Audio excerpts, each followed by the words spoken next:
easiest way to do it is, eat dinner earlier and breakfast later is what I talk about. So I personally do that. I don't eat for a good 16 hours. So I'll normally have dinner by 6:30 the latest, occasionally 7, but anyway, around 6 or 7. And then my breakfast will be around 10 to 11 the next day. I'll have a cup of black coffee in the morning, and which doesn't seem to be a problem. So that's what I do, and that's the easiest way to do it. I'm not saying that's the only way to do it. There's the 5-2 diet. There's some people do once a week. Some people do week fast. There's a fasting mimicking diet where you eat this, no animal protein, low calorie diet for 5 days a month. I mean, there are different ways.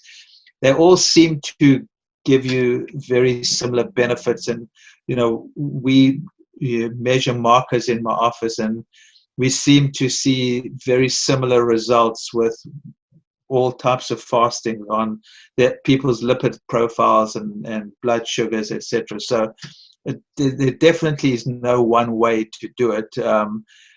The most convenient is the way I do it. I'm not saying it's the best. I mean, probably if you're going to do what I do and you can do it, it's probably better to skip dinner and not break. And in other words, eat your last meal around, 2 or 3 o'clock, because that will fit into your body's rhythms and when your digestion peaks. So that would probably be ideal, but that's harder for most people because, dinner's usually a communal dinner and you're eating with your spouse or your family. So it's you've got to fit these changes into your family, your lifestyle and your life in general. So I think you've got to find what works for you. But I think time restricted eating, let's call it that, is just a good practice. And the other part of it, you eat less. When I just eat less now. Yep. So Yeah, it sounds like we're on a similar eating window there. I usually have my first meal around 11, maybe noon, and then I have dinner around 6 or so.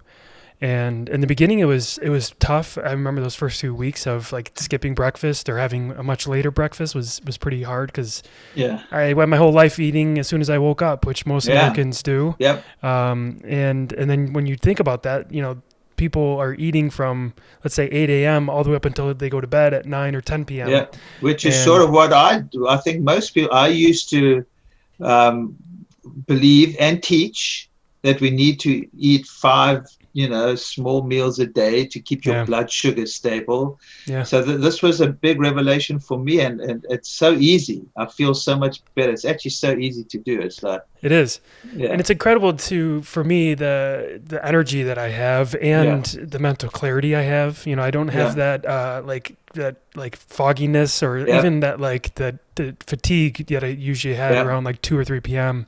Yeah, it all went away, which is pretty remarkable.